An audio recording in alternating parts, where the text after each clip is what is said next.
It's JD again. I've collected some information recently.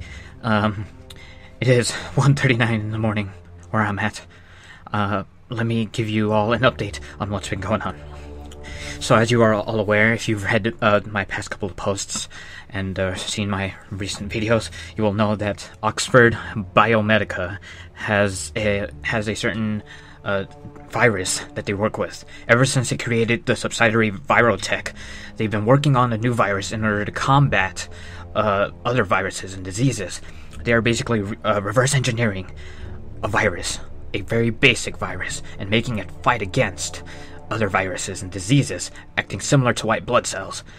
Now, the man who discovered this initial base virus, his name is Tim Johnson, and so the virus was named after him, Timedic Virus. However, me and many other people refer to it as the Timedic Virus. Now, recently, I've been given a tip by somebody from Virotech. His name is Xavier S. Anderson. Xavier sent me information regarding a certain incident that happened over at Virotech. Apparently, a group of armed individuals have infiltrated and stolen certain information, as well as a couple of fluids from Virotech. These tubes filled with these fluids are dangerous, for you see, these tubes contain the Timedic virus. And these people are believed to be from a terrorist organization known as Andres Stileto, which is a Greek for man's dagger. Now, Andres Stileto, they are a group or a cult of people who believe in misotheism. Basically, they are waging their own war against God, and I think that they've taken it to the next level through terrorism. They have stolen the Timedic virus. Now, that on its own can't really do much due to the fact that it combats other viruses and diseases. However, I have been given another piece of information. For you see, the people within Andres Stileto, they possess the Echthra Virus. The Echthra Virus is a parasitic virus, and according to a man within this organization, they are combining the Timedic virus with the Echthra Virus. If these two meet, according to my calculations, the human body will change drastically, should it ever come into contact with the human body. So if these two viruses combine and are put into a human body, the person will become no longer a person. They will become mindless beings with no purpose in life. However, they will do one thing. They will feed. They will feed upon anything and everything they can come in contact with.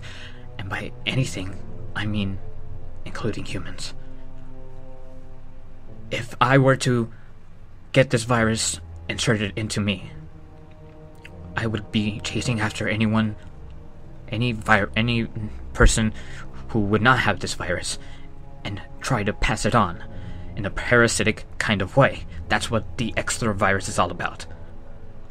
I would move from one to another, from one person to another. It would just continue. The virus, its only objective is to thrive from one person to the next, from one person to the next, just sucking their health dry and then moving on to the next body, and just keeps going. Anyone who is infected will do their best to pass on the virus, against their will, mind you. That person will no longer be the person you once knew. They will now be slaves to this virus, to this parasite, and then they will just do their best to pass it on, whether it be through bites, cuts, spits, anything. Now, this parasitic virus can only be passed on, from what I believe, through bodily fluids. That means blood, sweat, saliva, tears, mucus, anything. Any type of fluid within the body that passes on to another human being can infect them. So, for example, if somebody had this virus and came up to me and they bit me, their saliva would seethe into my bloodstream, passing on the virus. And that would make me into one of them, an infected, a cannibalistic, mindless monster with no purpose other than passing on this virus. Now,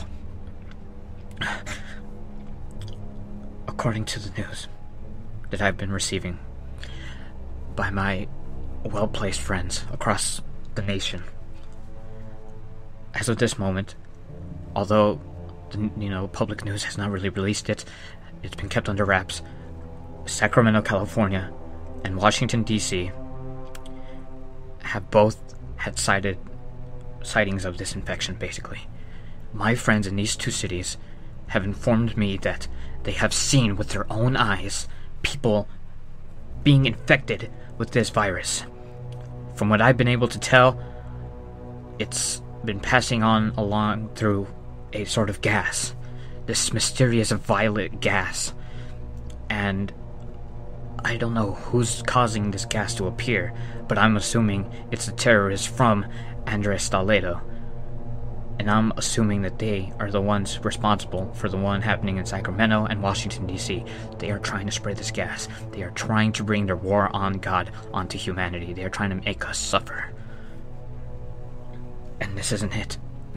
I've also just received a message from my friend in Germany that he's seen something similar in Berlin. I personally believe that Andres Stileto is not doing this just on the United States itself.